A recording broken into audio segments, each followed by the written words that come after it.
सत्संग ध्यान से नहीं सुना होगा, इसलिए आपको ऐसा प्रश्न बन रहा है। पहली बात तो हमें स्वीकार करना है कि हम यहाँ सेवा के लिए आए हुए हैं। मानव जन्म सेवा धर्म के द्वारा ही जो चाहे वो प्राप्त कर सकता है। शुरुआत से, हमारे प्रारंभ से हमारा एक परिवार है, हमारा एक गांव है, हमारा एक प्रदेश है, फिर हमारा देश है, फिर विश्व है। जिस स्तर की योग्यता भगवान देते हैं उस स्तर की सेवा का उसके हृदय में प्रकाश होता है। भजन का तात्पर्य भज धातु सेवायाम। भजन का मतलब केवल माला चलाना नहीं। यदि अपने देश की रक्षा में है और कहीं शत्रु पर विजय प्राप्त कर रहा है तो उसे प्रणाम है, उसे नमस्कार है, वो भगवान की सेवा है। आप एक विद्यार्थी हैं, विद्या अध्ययन करके हम देश सेवा के किसी पद पर, किसी अधिकार पर पहुंचे। परिवार की सेवा, ग्राम की सेवा, प्रदेश की सेवा, देश की सेवा, ये भगवान का भजन है। बस ये ध्यान रखना है हम सेवा किसके लिए कर रहे हैं। इसमें चूक हो जाती है, ता अभिमान आ जाता है और जीव का पतन हो जाता है। अगर ये ध्यान रखे कि सर्वलोक महेश्वर भगवान की सेवा हमारी है, हम जिस पद पर, जिस मार्ग में हैं, उस मार्ग में हम कहीं भी त्रुटि और अधर्म नहीं करेंगे, इसी से भगवान प्रसन्न हो जाएंगे। तो यदि आप एक विद्यार्थी हो तो आप भगवान की सेवा के निमित्त जन्म लिए हो, ये ध्यान रखना। बस ये यहाँ चूक हो जाती है। अब जो आपके अंदर विद्या का प्रकाश हो, जो आपके अंदर बल का प्रकाश हो, ये सब भगवान की सेवा पूरी सृष्टि है। जो आपको सेवा विधान किया जाए, ईमानदारी से सेवा विधान करो, वो भजन बन जाएगा। पर स्मरण ये बना रहे कि किसकी सेवा कर रहे हो। अगर ये स्मरण ना रहा तो अहंकार आ जाएगा।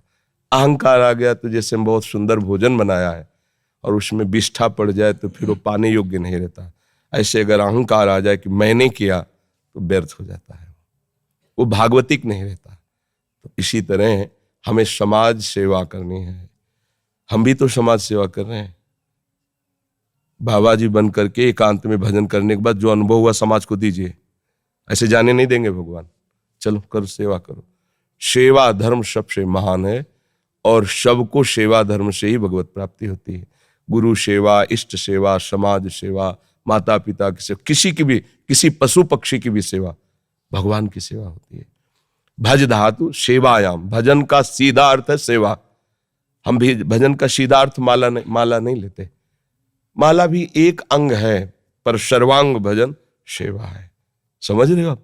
इसमें कोई संशय? आप जैसे कहते हैं निरंतर नाम चला, तो उसमें कंफ्यूजन होता है कि देखो, हमारा सबके लिए उपदेश है।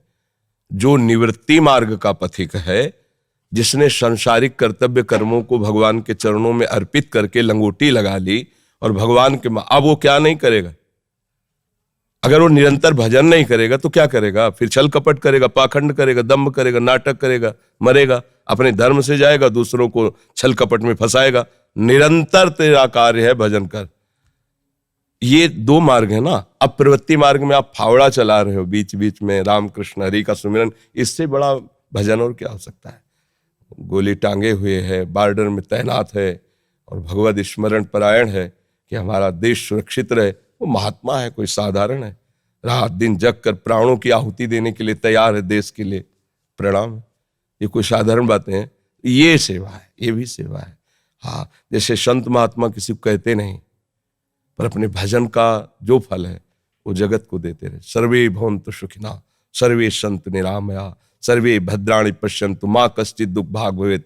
जैसे गृहस्थ का बुजुर्ग अपनी सारी संपत्ति अपने परिवार में बांट देता है, ऐसे जो वास्तविक भगवान का भक्त महात्मा है वो अपने सारे भजन को विश्व में बांट देता है। सबका मंगल हो, सबका। तो वो क्या होता है? वो विश्वात्मा भगवान की गोद में बैठ जाता है, क्योंकि इसका भी तो फल होगा। अपने भजन को दूसरों के सुख में लगा दिया तो इससे भगवान प्रसन्न होकर उसे अपने में मिला लिए, अपना निज जन बना लिए। तो अब उपदेश को समझना कि मेरे लिए क्या उपदेश है। हम विरक्तों को उपदेश देते, एक चींटी भी नहीं मारना है। हमें जूता मारे तो चुपचाप सह लेना है, लेकिन एक जो देश सेवा में, रक्षा में लगा उसको थोड़ी कहेंगे। उसको कहेंगे कि अगर तुम्हारी नजर में आ रहा है कि ये गलत करेगा तो जो आपको आदेश सरकारी कानून के अनुसार वैसा बर्ताव कर दो। अलग अलग सेवा का सत्संग सुनने में भी विवेक की जरूरत है कि मेरे लिए क्या आदेश हो रहा है। हम तो सार्वजनिक फेंक रहे हैं, जो जिस मार्ग का पथिक है, जो जहां है उसको सबको प्राप्त हो और सब अपने अनुसार चले, तो उसको जानकारी कर लें मेरे लिए क्या आदेश है।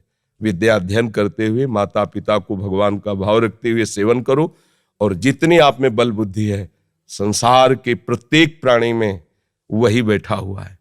इस भावना से सेवा करो, अच्छा हो जाएगा, मंगल हो जाएगा। पर इस सेवा धर्म में ये देखना है जहां जैसी आवश्यकता है वहां वैसे करना है। मान लो कोई दुराचारी है, नीच आचरण करने वाला कुछ ऐसा दिखाई दे रहा है, हमें बल बुद्धि है तो हम अपनी रक्षा की बात नहीं सोचेंगे। हम देख रहे हैं कि वो असमर्थ के साथ अपना बल प्रयोग कर रहा है, तो हम उसके बीच में आड़े तो भगवान हमारी रक्षा करेंगे, ये भगवान की पूजा हो जाएगी। हर बात देखनी, विरक्त वेश में है, वो हमें गाली दे मारे हमें सहना पड़ेगा। अलग अलग मार्ग का नियम है। अगर आप हमें मारेंगे भी पीटेंगे भी तो आंख मूंद लेंगे और अपने प्रभु की तरफ चिंतन करेंगे कि नाथ हम तो आपके समर्पित हैं, क्योंकि सन्यास का मतलब होता है हमने दंड देना त्याग कर दिया है। किसी को दंड नहीं देंगे, न वाणी से, न शरीर से, न मन से भी। अलग अलग मार्ग का पथ है, लेकिन कहीं कहीं दंड ही पूजा होती है। अगर हम मौन हो गए तो दूसरा खड़ा हो जाएगा उसको दंड देने के लिए, पक्का। क्योंकि हम अगर अपने नियम से चल रहे हैं तो दूसरे के हृदय में वही नियम जाकर जागृत होगा, और जो हमें दंड दे रहा उसको दंड दे देगा, पक्का। पर अलग अलग का सिद्धांत है, इसीलिए बहुत शास्त्र भरा पड़ा है।